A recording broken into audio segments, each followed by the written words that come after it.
안녕하세요. 오늘도 사연살롱을 찾아주셔서 감사합니다. 결혼 6년차 여성입니다. 모든 불행은 나와 타인을 비교하는 순간 시작된다고 하잖아요. 그 말이 얼마나 근거 있는 말인지 저는 잘 모르겠지만 적어도 저희 시어머니와 시누이한테는 딱 들어맞는 말인 것 같아요. 얼마 전에 있었던 제 여동생 결혼식을 통해 확실히 알 수 있었거든요. 저는 이웃 간에 옆집 젓가락 개수까지 꿰고 살 정도로 규모가 작은 마을에서 나고 자랐어요. 마을이 작다는 건 그만큼 마을 주민들 간에 유대감이 높다는 장점도 있지만 반면에 소문도 엄청 빠르다는 단점도 가지고 있어요. 지난밤 누구네 집에서 부부싸움이라도 벌어지면 다음날 온 동네 사람들이 그 사실을 알 정도니까요. 남편과 저는 그런 동네에서 20년 넘게 오빠 동생하며 지내다가 결혼을 하게 되었어요. 친정과 시댁이 서로에 대해 잘 안다는 건 정말 엄청난 핸디캡으로 작용했지만 그래도 양가의 큰 반대 없이 결혼을 할 수 있었어요. 저희 결혼에는 1등 공신이 있었는데 다름 아닌 저희 시아버지세요. 지금은 세상을 떠나고 안 계시지만 저희가 결혼을 하던 당시만 해도 마을 이장을 맡고 계실 정도로 왕성한 활동을 하고 계셨어요. 마을에서 워낙 신망이 두터운 분이시라서 저희 부모님도 제 결혼에 마음을 놓을 수 있었거든요. 하지만 저희가 결혼한 지 2년 만에 아버님이 갑작스런 사고로 세상을 떠나시자 상황은 급변하고 말았어요. 발단은 공석으로 남은 마을 이장 자리였죠. 저희 시어머니는 이장 자리를 당신이 이어받고 싶어 하셨어요. 하지만 반대하는 목소리가 높아서 뜻을 이루지 못하셨죠. 그러던 참에 하필 저희 아빠가 주민투표를 통해 차기 이장으로 선출이 되었고 그로 인해 이장 자리를 놓친 어머님의 분노는 저희 친정으로 향하게 되었어요. 애초에 지들이 해먹으려고 헛소문을 퍼뜨린 게지. 그러지 않고서야 마을 주민들이 나를 반대할 이유가 있냐고. 내 남편이 장장 11년 동안이나 이장 자리에 있었는데 마을 일 돌아가는 사정을 누가 제일 잘 알겠어? 바로 나, 오금순이 아니겠냐고. 그런데도 이장을 새로 뽑아야 한다고 그 난리들을 쳐? 딱 봐도 해숙이 그냥 입 털고 다닌 거야. 내 남편 자리 뺏어서 지 남편 입에 쳐넣어주려고. 여기서 해숙이는 바로 저희 엄마예요. 시어머니와는 동갑내기 친구로 국민학교부터 고등학교까지 함께 지내온 사이죠.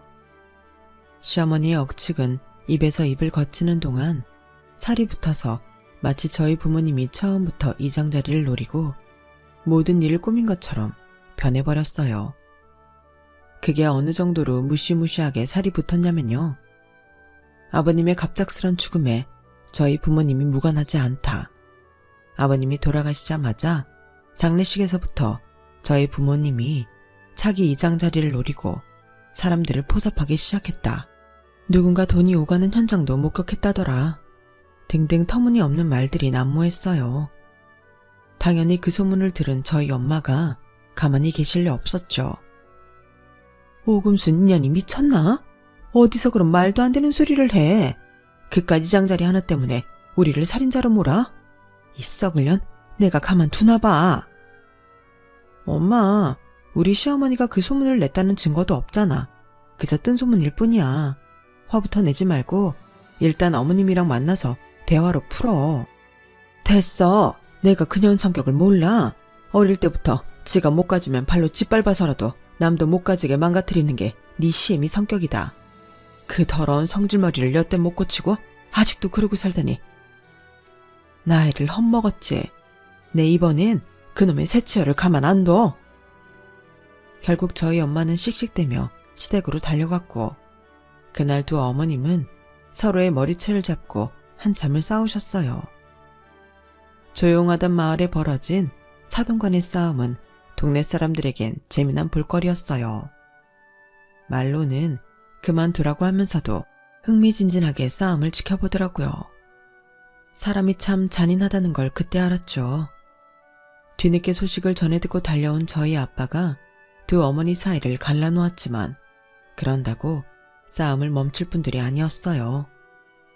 오히려 저희 아빠까지 머리채를 잡히고 온몸에 생채기만 날 뿐이었죠. 그날의 싸움은 근무 중에 소식을 듣고 읍내에서 불이 나게 달려온 제 남편의 중재로 끝이 났지만 이후로도 두 어머님들은 만날 때마다 으르렁대셨어요. 그리고 그 사이에 낀 저와 제 남편의 집중 공격에 타깃이 되었죠. 어머님은 저를 볼 때마다 저희 엄마한테 쌓인 감정을 제게 표출하셨고 그렇게 사위를 아끼던 저희 엄마 역시 제 남편한테 화풀이를 하셨으니까요. 자네도 우리가 자네 아버지 죽음에 관련이 있다고 생각하나? 그런 거면 솔직하게 그렇다고 얘기를 해. 자네 엄마처럼 뒤에서 말도 안 되는 헛소문이나 퍼뜨리지 말고. 장모님, 그게 무슨 말씀이세요? 그건 그저 사고였어요. 잘못이라면 졸음운전한 덤프트럭 기사 탓이지. 그게 왜 장인 장모님 탓입니까? 아무도 장인 장모님 탓으로 생각하는 사람 없어요. 저희 어머니 말 때문에 언짢으시다면 제가 대신 사과드릴게요. 죄송해요, 장모님. 그 말에 저희 엄마는 방바닥에 주저앉아 대성통곡을 하셨죠.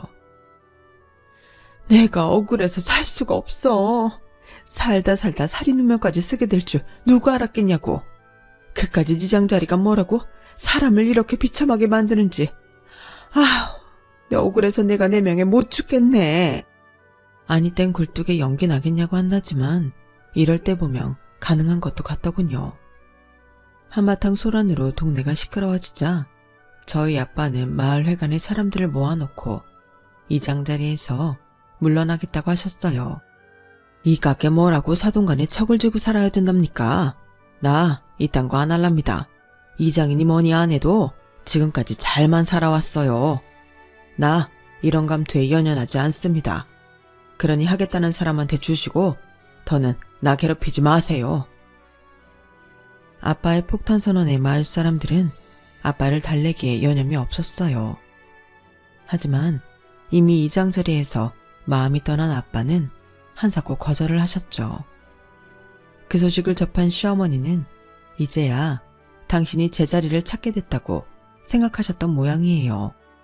저희 아빠가 이장자리에서 물러난 바로 다음 날부터 온 동네를 휘저으며 이장 노릇을 하기 시작했거든요. 하지만 저희 아빠만 밀어내면 자기 차지가 될 줄 알았던 이장자리는 끝내 어머님한테 돌아가지 않았어요. 이참에 젊은 세대한테 물려주자는 의견이 지배적이어서 청년 회장직을 맡고 있던 양계장집 아들한테 이장자리가 돌아갔거든요.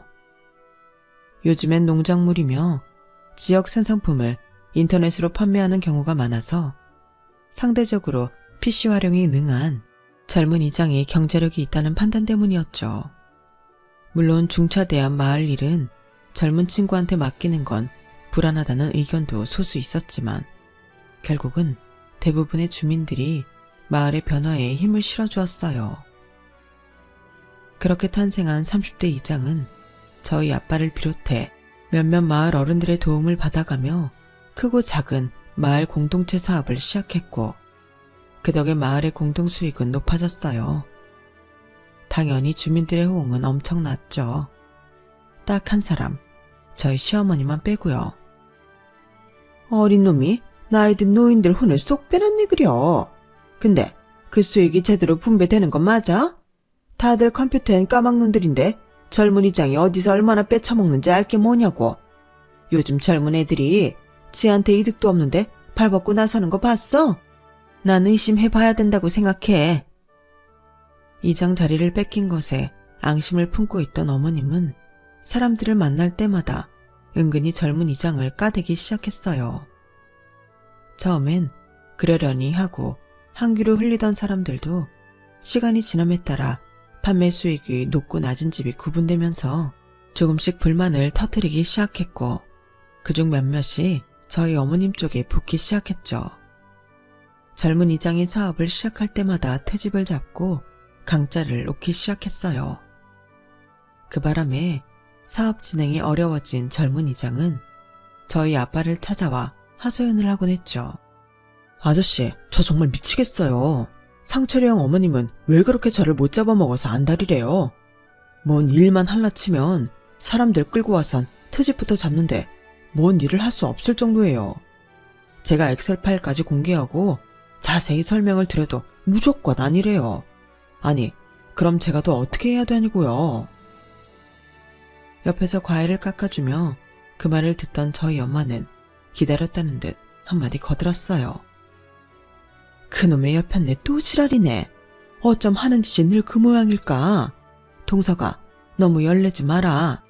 그 옆편네가 이장 노릇 하고 싶어서 강짜 부리는 거다. 우리 집 양반 이장 됐을 때 기억 안 나니? 우리를 지 남편 잡아먹은 살인자로 둔갑시킨 여자야 그 여자가. 아줌마랑 아저씨가 사람들 잘 구슬려 볼 테니까 넌 신경 쓰지 말고 네 할 일만 열심히 해. 네 덕에 집집마다 수입 늘었다고 얼마나 좋아하는지 아니? 우리도 네 덕에 작년 수입에 배는 벌었다. 정 안 되면 내가 사위 불러다가 지 엄마 단속 좀 하라고 이를게. 그 옆엔 내가 지 아들 말은 잘 듣지 않든. 결국 그 일은 저희 부모님이 제 남편을 호출하고서야 일단락이 지어졌어요. 남편이 어머님을 찾아가 한 소리를 했거든요. 어머니 때문에 내가 동네 창피해서 얼굴을 못 들고 다니겠어요. 도대체 언제까지 이러실 거예요? 어머니가 이런다고 사람들이 어머니 이장 안 시켜줘요. 괜히 동네 사람들한테 손가락질만 받는다고요.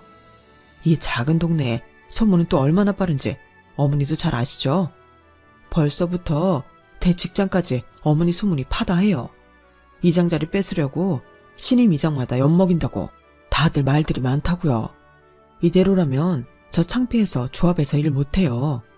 이참에 회사 그만두고 저도 농사나 지을까요? 그게 어머니 소원이라면 그렇게 해드릴게요. 아니, 내가 뭘 어쨌다고 그러니?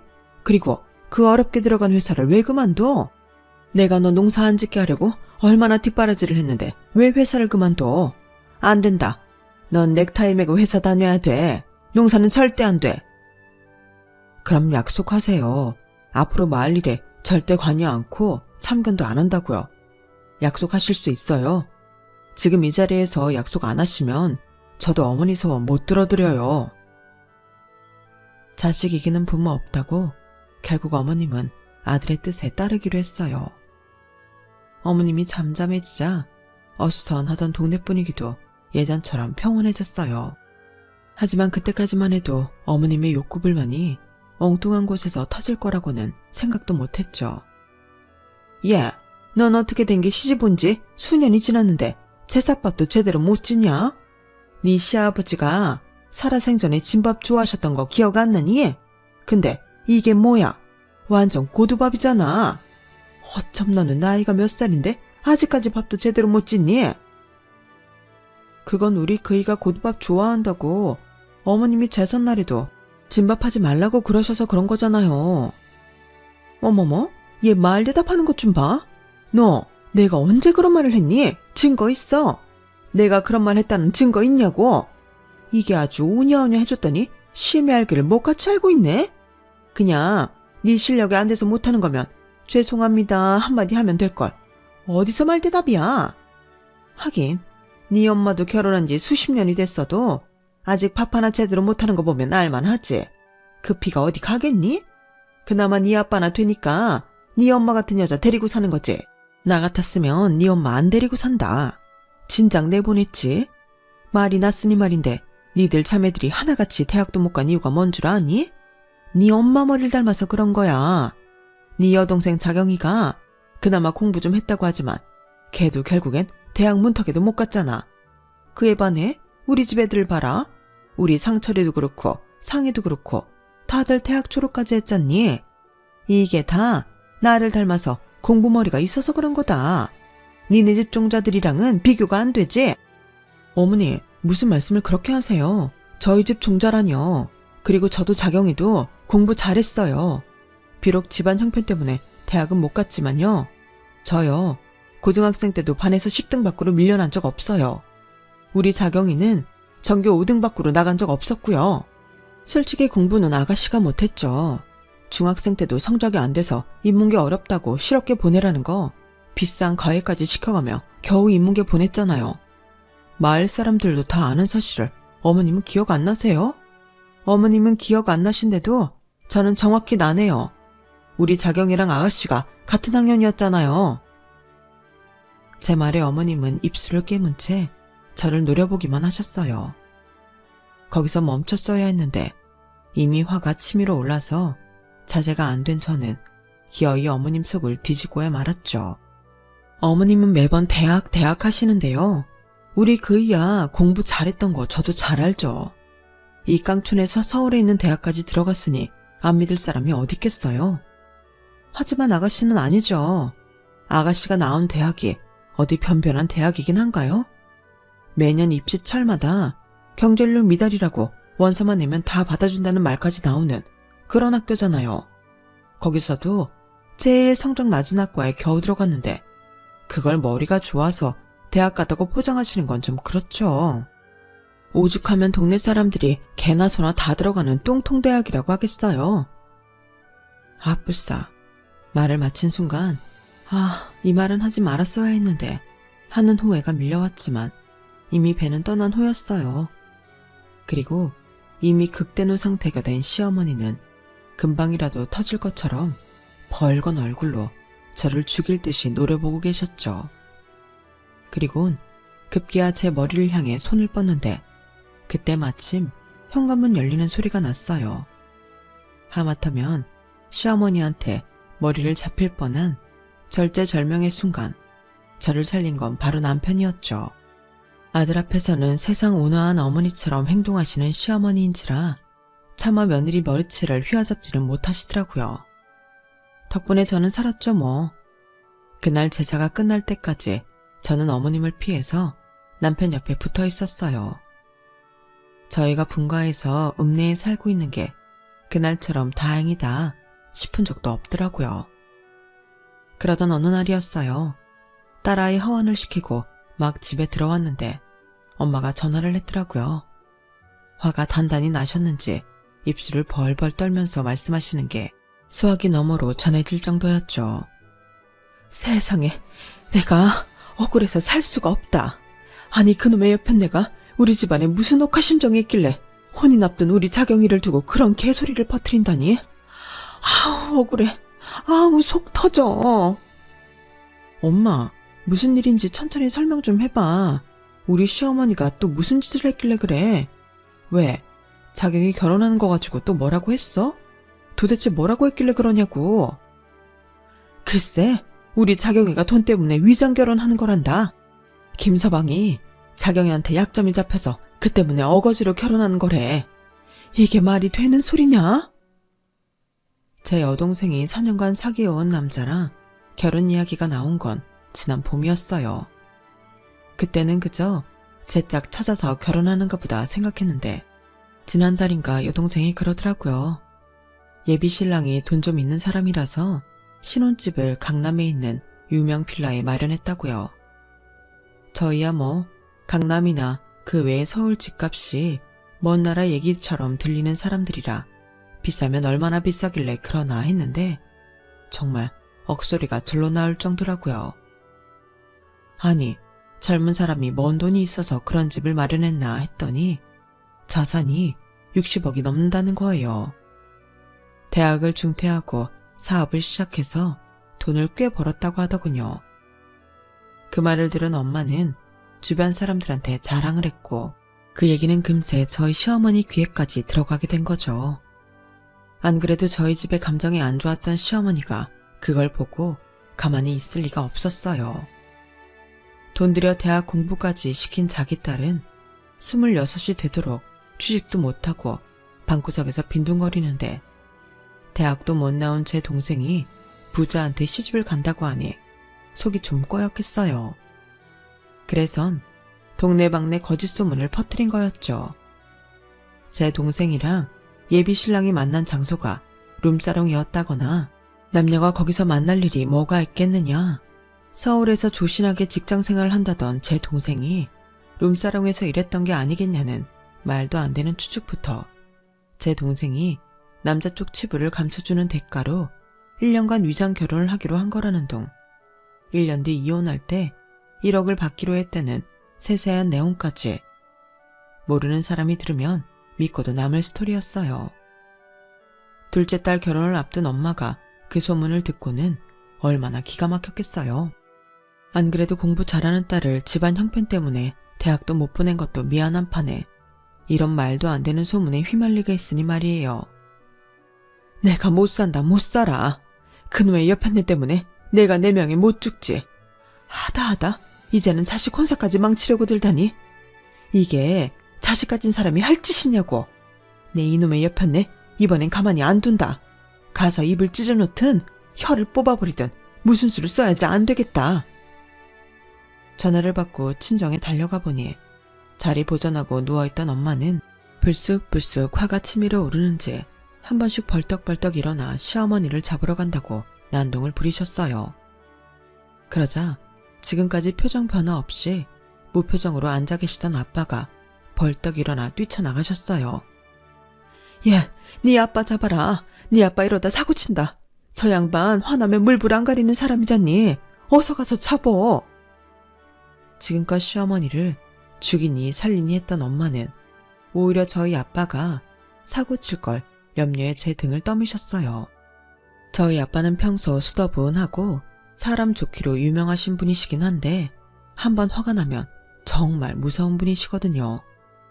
모르긴 해도 이대로 저희 시댁에 달려간다면 분명 큰 사고가 날 게 뻔했어요. 그래서 얼른 시어머니한테 대문 잠그라고 전화를 했죠. 그랬더니 시어머니가 콧방귀를 뀌곤 전화를 끊으시더라고요. 그래서 남편한테 전화해 상황 전달을 했어요. 저 대신 어머님께 잘 좀 말해보라고요. 제 말은 안 믿어도 당신 아들 말은 믿겠지 싶었어요. 그리곤 시댁으로 달려갔는데 이미 철 대문이 박살이 나 있더라고요. 남편 전화를 받고 시어머니가 현관문을 잠궜는지 아빠는 현관문을 흔들며 문 열으라고 소리를 지르고 계셨어요. 금순이 너 당장 이 문 안 열어? 내일 모레면 환갑인 것이 여태껏 거짓말하던 버릇 못 버리고 금쪽 같은 내 새끼 혼사끼리 극탕물을 뿌려? 네 년이 봤냐? 내 딸이 술집 나가는 거? 내 딸이 남자 약점 잡아서 결혼 협박하는 거 네 눈으로 봤냐고. 너도 딸 자식 키우고 사는 입장이면서 다른 것도 아니고 남의 자식한테 어떻게 이런 말도 안 되는 헛소문을 붙이느냐고. 문 열어. 어서 문 열어. 네 그 더러운 새치어 때문에 내 마누라 눈에서 눈물이 마를 날이 없어. 우리가 왜 너 때문에 이 고통을 받고 살아야 하냐고. 그동안 돌아가신 만석 형님 생각해서 꾹 참았다만 내 더는 못 참겠다. 이참에 네 그 못된 버릇 고치기 위해서라도 법적으로 확실히 대응할 테니까 이번엔 대충 넘어갈 생각 말아라. 끝까지 네가 문을 안 연다면 좋다. 내가 아주 망치로 부숴버릴라니까. 셋 때까지 문 안 열면 문 부숴버릴 테니까 알아서 해라. 하나, 둘, 셋. 마지막 구령이 떨어지기가 무섭게 시댁 현관문이 열렸어요. 그리고는 그 틈으로 겁에 잔뜩 질린 시어머니가 파리처럼 양손을 비비며 나오더군요. 오빠, 내가 잘못했어요. 한 번만 용서해줘요. 내가 잠깐 헷가닥 했었나봐. 내가 너무 부러워서 실언을 했어요. 제발 용서해줘요, 오빠. 난 이제 네 말은 못 믿는다. 이날 이때까지 네 주둥이 때문에 일 터질 때마다 네가 뭐라고 했냐? 다시는 안 그러겠다고 용서해달라고 했냐 안 했냐? 근데 이거 봐라. 아직도 넌 네 새치어로 동네방네 헛소문 퍼뜨려놓곤 미안하다는 말 한마디로 끝내려고 들잖냐? 하나도 고쳐진 게 없어. 네가 반성을 할 줄 아는 인간이라면 오늘 같은 일은 없었어야지. 이제 네 대신 수습해줄 만석 형님도 없으니 네 죄는 그냥 네가 받고 끝내라. 나 이번엔 무슨 일이 있어도 법적으로 네 죄값 물을 테니까 그렇게 알고 법원에서 날아올 통지서나 제대로 받아라. 나랑은 더 이상 할 말도 없다. 아빠는 그대로 발길을 돌리셨어요. 그러자 다급해진 시어머니는 맨발로 달려나와 저희 아빠 바지가랑이를 부여잡았죠. 오빠, 내가 잘못했어. 내가 죽일년이야. 오빠, 한 번만 용서해줘. 나 2번 다신 절대로 거짓말 안 할게. 오빠가 하라면 각서라도 쓸게. 내가 해숙이한테도 가서 싹싹 빌을게. 그러니까 제발 소송은 하지 말아줘. 그런 일로 소송까지 당하면 내 자식들 앞에서 어떻게 얼굴을 들고 살아. 오빠, 나 한 번만 살려줘, 제발. 그날 눈물 콧물을 빼가며 엉엉 우는 시어머니 모습은 싸움 구경을 하러 왔던 온 동네 사람들이 다 보고 말았어요.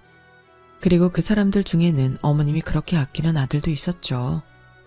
남편은 참담한 표정으로 맨발로 마당에서 무릎을 꿇은 채 빌고 있는 자기 엄마를 내려다보았어요.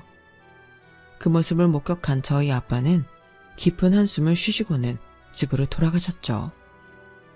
어머님의 걱정과 달리 아빠는 소송은 걸지 않았어요.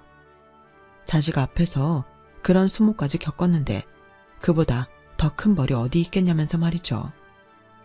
엄마는 시어머니가 마당까지 달려나와 싹싹 빌었다는 얘기를 동네 사람들한테 전해 듣고는 그 광경을 직접 못 본 걸 꽤나 아쉬워하셨어요. 그러면서도 자식 앞에서 그런 꼴을 보였으니 속이 어떻겠냐며 안쓰러워 하시더군요. 한바탕 난리를 겪은 뒤 시어머니는 온종일 집안에서 두문분출하셨어요. 말로는 동네 사람들 보기 창피해서 그런다고 했지만 실상은 아들 때문이었죠. 저희 남편이 한 번만 더 사고치면 그땐 부모 자식 연도 끊고 살겠다고 선전포고를 했거든요.